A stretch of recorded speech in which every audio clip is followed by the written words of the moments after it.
വാർത്തകൾ തുടരുന്നു.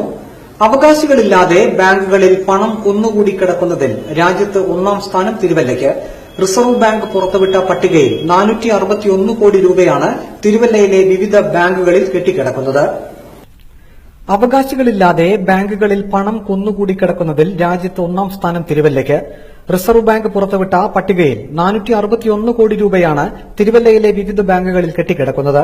കോടികൾ നിക്ഷേപിച്ച ശേഷം മരണപ്പെട്ടവരുടെയും അവകാശികളെ അറിയിച്ചിട്ടും പണം പിൻവലിക്കാൻ വരാത്തവരുടെയും പണം ഇക്കൂട്ടത്തിൽപ്പെടും. ഇങ്ങനെ നിക്ഷേപിക്കപ്പെടുന്ന പണം 7 വർഷം വരെ ബാങ്ക് സൂക്ഷിക്കും. പിന്നീട് ഈ പണം സർക്കാരിലേക്ക് കണ്ടുകെട്ടുകയാണ് ചെയ്യുക. ഇത്തരത്തിൽ രാജ്യത്തെ വിവിധ ബാങ്കുകളിൽ കിടക്കുന്ന രൂപയുടെ മൂല്യം RBI പുറത്തുവിട്ടപ്പോഴാണ് തിരുവല്ല ഒന്നാം സ്ഥാനത്ത് എത്തിയത്. 150 കോടി രൂപയുമായി ഗോവയിലെ പനാജി രണ്ടാം സ്ഥാനത്ത് നിൽക്കുമ്പോൾ 3-ാം സ്ഥാനത്ത് കോട്ടയവും 4-ാം സ്ഥാനത്ത് ചിറ്റൂരുമാണ്. കോട്ടയത്ത് 111 കോടിയും ചിറ്റൂരിൽ 98 കോടി രൂപയ്ക്കും അവകാശികളില്ല. ആദ്യ 10 സ്ഥാനങ്ങളിൽ കേരളത്തിലെ മറ്റ് സ്ഥലങ്ങളായ കൊയിലാണ്ടിയും തൃശൂരുമുണ്ട്. 77 കോടി രൂപയാണ് കൊയിലാണ്ടിയിൽ നിന്ന് അവകാശികളില്ലാതെ സർക്കാരിലേക്ക് വരുന്നത്. കേരളത്തിന്റെ യൂറോപ്പ് എന്നറിയപ്പെടുന്ന തിരുവല്ലയിലാണ് ഏറ്റവുമധികം പ്രവാസികൾ താമസിക്കുന്നത്. അവകാശികളില്ലാത്ത നിക്ഷേപത്തിൽ 95% NRI നിക്ഷേപമാണ്.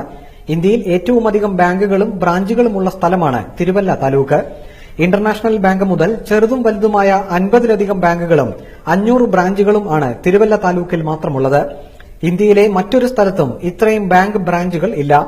2 മെഡിക്കൽ കോളേജും എല്ലാ പ്രമുഖ ബ്രാൻഡുകളുടെ കടകളും ഇവിടെയുണ്ട്. അവകാശികളില്ലാത്ത നിരവധി സ്ഥലങ്ങൾ തിരുവല്ലയിലുണ്ട്. അവകാശികളില്ലാത്ത അക്കൌണ്ട് ഉടമകളുടെ ബാങ്ക് ലോക്കറുകൾ കൂടി പരിശോധിച്ചാൽ കോടിക്കണക്കിന് രൂപയുടെ സ്വർണവും മറ്റ് നിക്ഷേപവും കാണും എന്നാണ് റിസർവ് ബാങ്ക് അധികൃതർ കരുതുന്നത്. സംസ്കൃതി ന്യൂസ്, തിരുവല്ല. പ്രീതി സിൽക്സ്, മാർക്കറ്റ് ജംഗ്ഷൻ, കോന്നി.